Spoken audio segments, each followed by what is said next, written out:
Hello student, आप सभी को अपने चैनल एग्जाम प्री में स्वागत है। तो आप लोग कैसे हैं? उम्मीद करते हैं अच्छे होंगे, मस्त होंगे, ज़बरदस्त होंगे। ठीक है, तो चलिए हम आपका अगला टॉपिक लेकर आए हैं, फसल का स्वरूप। ठीक है, तो उस वीडियो में सोचे कि ज़्यादा लंबा हो जाएगा, इससे बेहतर है कि अगला वीडियो में मिलेंगे। ठीक है, तो चलिए, फसल का स्वरूप आपके एग्जाम में बहुत बार पूछे जाते हैं और इस टॉपिक से आपके एग्जाम में आना ही आना है। ठीक है, ऑब्जेक्टिव पूछे या सब्जेक्टिव पूछे। ठीक है, देखिए सब्जेक्टिव भी पूछते हैं और ऑब्जेक्टिव भी पूछते हैं।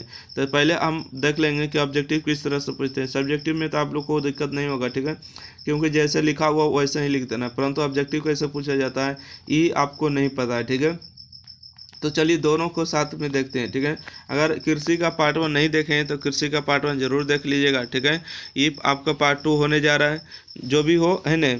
तो चलिए हम स्टार्ट करते हैं, आप देखिएगा जरूर। ठीक है, प्लेलिस्ट में आपको सारा भूगोल का वीडियो पड़ा हुआ है। ठीक है, आप उसको जरूर देखिएगा, सीरियल वाइज सीरियल करके। ठीक है, डाउनलोड को नहीं करिएगा। ठीक है, क्योंकि आपका 8 मिनट 10 मिनट का वीडियो कभी भी आना है, 1 मिनट टालते हुए एगो गाना सुन लेना है, एगो वीडियो फिल्म देख लेना है, उसके बाद 2 4 वीडियो पढ़ के चले जाना है। ठीक है, आपका हमेशा यूट्यूब एग्जाम फ्री पर ही रखा हुआ रहेगा वीडियो। ठीक है, इसको प्राइवेट वगैरह नहीं किया जाएगा, हमेशा पब्लिक रहेगा। ठीक है, गरीब बच्चों के लिए हमेशा रहेगा फ्री। ठीक है, इसमें शिक्षा के लिए 1 भी रुपया नहीं मांगा जाएगा। ओके, तो चलिए हम स्टार्ट करते हैं फसल का स्वरूप के बारे में। ठीक है, सबसे पहले आप देखिए रबी फसल का नाम सुनेंगे। क्यों? देखिए रबी फसल क्या होते हैं और कब और कैसे कौन महीने में किया जाता है। तो रबी फसल जो है जाड़े के महीने में अक्टूबर और दिसंबर के बीच लगाया जाता है। ठीक है, देखिए और रबी फसल जो होते हैं रबी फसल जो है जाड़े के महीने कौन कौन? अक्टूबर और दिसंबर के बीच क्या किया जाता है? लगाया जाता है। अप्रैल और जून के बीच जो है काट लिया जाता है। जैसे गेहूं का नाम सुने होंगे। ठीक है, गेहूं जो है अक्टूबर और दिसंबर महीने के बीच में लगाया जाता है, अप्रैल और जून के बीच काट लिया जाता है।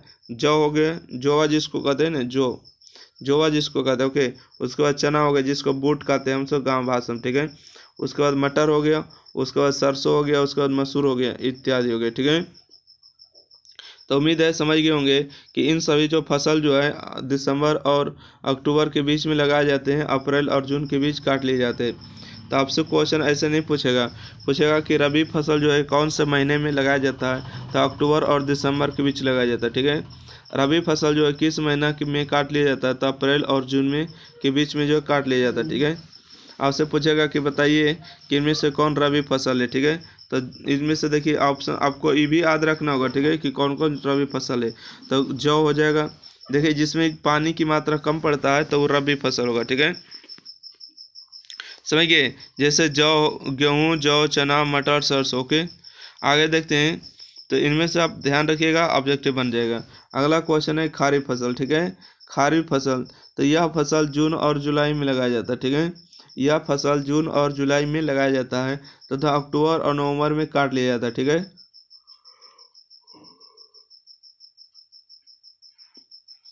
यह फसल जून और जुलाई में लगाया जाता है, अक्टूबर और नवंबर में काट लिया जाता है। जैसे देखिएगा चावल हो गया, मकई हो गया और मूंगफली हो गया। ठीक है, अच्छा आपको इसमें राज्य नहीं बताते, पंजाब, हरियाणा और उत्तर प्रदेश राज्य में होता है। ठीक है, रवि देखिएगा खरीफ फसल क्या है, तो यह फसल जून और जुलाई में लगाया जाता है, अक्टूबर और नवंबर में काट लिया जाता है। जैसे कि देखिए चावल हो गया, मकई हो गया और मूंगफली हो गया। ठीक है, इन सभी फसल को जो है जून और जुलाई में लगाया जाता है, अक्टूबर और नवंबर में काट लिया जाता है। ओके, आगे बात करें कि देखिए जैसे होगा चावल, मकई और मूंगफली। अच्छा, राज्य कौन कौन होगा? असम, पश्चिम बंगाल, बिहार, उड़ीसा, केरल, महाराष्ट्र में होगा। ठीक है, असम, पश्चिम बंगाल, बिहार, उड़ीसा के महाराष्ट्र में होगा। आगे बात करें कि जायद फसल किसे कहते हैं। ठीक है, जायद फसल। ओके, जायद फसल, तो यह फसल मार्च और अप्रैल में लगाया जाता है। ठीक है, यह फसल मार्च और अप्रैल में लगाया जाता है तथा मई और जून में बीच में काट लिया जाता है। ठीक है, बीच में समाप्त हो जाता है। जायद फसल क्या है? तो यह फसल मार्च और अप्रैल में लगाया जाता है, मई और जून के बीच यह समाप्त हो जाता है। जैसे देखिए सब्जी हो गया, ककड़ी हो गई, खीरा हो गया, तारबूज हो गया, खारबूज और तारबूज। ओके, तो उम्मीद है आप लोग समझ गए होंगे तारबूज, ककड़ी, खीरा और खरबूज और तारबूज। ठीक है, तो उम्मीद है, चलिए आगे बढ़ते हैं। पूछेगा कि बताइए इनमें से कौन जायद फसल है, तो आप ध्यान रखिएगा। ठीक है, आइए आप बात करते हैं कि हरित क्रांति क्या है। ठीक है, आपके हरित क्रांति हर एक बार पूछे जाते हैं। ठीक है, तो हरित क्रांति इन्हें समझिए कि 2016 में पूछा है। ठीक है, आपके लिए भी आए। ठीक है, हरित क्रांति से आप क्या समझते हैं, हरित क्रांति क्या है, हरित क्रांति के बारे में लिखे, ठीक है। क्वेश्चन ऐसे पूछेगा तो हरित क्रांति लिखे, डैश देना है, लिखेगा कि हमारे देश में पंजाब हरियाणा जैसे क्षेत्रों में अधिक मात्रा में रासायनिक खाद एवं कीटनाशक दवाई का प्रयोग से अत्यधिक फसल हुआ, इसलिए इसे हरित क्रांति कहा जाता है, ठीक है। हरित क्रांति क्या है, हमारे देश में पंजाब हरियाणा जैसे क्षेत्रों में अधिक मात्रा में रासायनिक खाद एवं कीटनाशक दवाई का प्रयोग से अत्यधिक फसल हुआ, इसलिए इसे हरित क्रांति कहा जाता है, ठीक है। अब हम आपको देखने जा रहे हैं चावल के बारे में, ठीक है।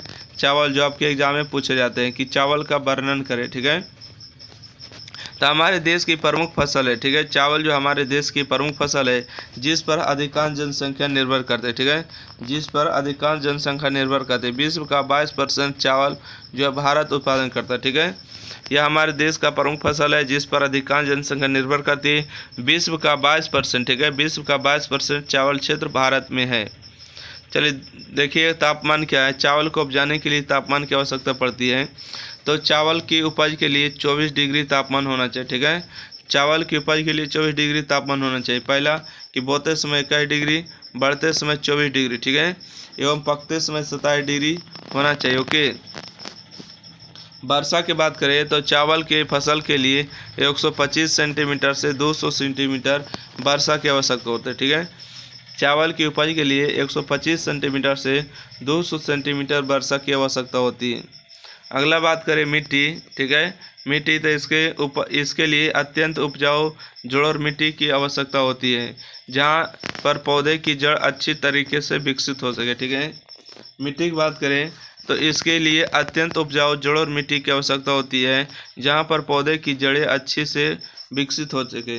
अच्छा, श्रम, तो इस फसल के लिए अत्यधिक श्रम मेहनत की ज़रूरत होती है, ठीक है। आप जानते हैं कि चावल की फसल अगर उपजाना है तो इसमें बहुत सारे आदमी लगे होते हैं। पहला नंबर देखिए, जैसे ही खेती की प्रक्रिया शुरू की जाती है, मतलब कि खेती प्रक्रिया शुरू करने का मतलब हुआ कि मोरी पारा जाता है, उसके बाद खेत को जोता जाता है। खेत को जोतने के बाद सब आरी देते हैं, उन्हें आर को बढ़िया से करते हैं, घास उछलते हैं, उसके बाद उसमें क्या करते हैं, रोपनी जाते हैं, उसके बाद रोप देते हैं, उसके बाद बीच बीच में खाद देते हैं, उसके बाद पानी देते हैं ना। तो खेत की प्रक्रिया को आप सभी लोग जानते हैं। उसके बाद काट के लाते हैं घर, है ना। काट को घर लाने के बाद उसको डंगाते हैं, मतलब कि झाड़ते हैं ना, झाड़न होता है। उसके बाद की जो प्रक्रिया होता है इसके बाद इसोरा जाता है, उसके बाद मशीन के पास ले जाता है, उसके बाद चावल की प्राप्ति होती है। तो इतना जटिल प्रक्रिया होती है, तो इसमें अत्यधिक मेहनत की जरूरत पड़ती है। अच्छा, राज्य कौन कौन से हो जाएगा, तो राज्य इसमें हो जाएगा पश्चिम बंगाल, बिहार हो जाएगा, उत्तर प्रदेश होगा, आंध्र प्रदेश होगा, उड़ीसा होगा, असम होगा, केरल होगा, तमिलनाडु होगा, ठीक है। इन सभी राज्य में जो है चावल का उत्पादन होता है। पहला नंबर होता है पश्चिम बंगाल, बिहार होता है, उत्तर प्रदेश होता है, आंध्र प्रदेश होता है, उड़ीसा, असम, केरल और तमिलनाडु में, ठीक है। इन सभी राज्यों में जो है चावल का उत्पादन होता है, ठीक है। तो चावल के उत्पादन आप समझ गए होंगे। तो आशा करते हैं कि चावल के बाद आपको गेहूं आने चाहिए।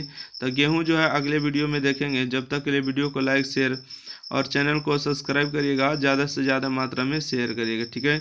एग्जाम प्री को ध्यान में रखते हुए, ठीक है, एग्जाम प्री को ही शेयर करना है। Thank you.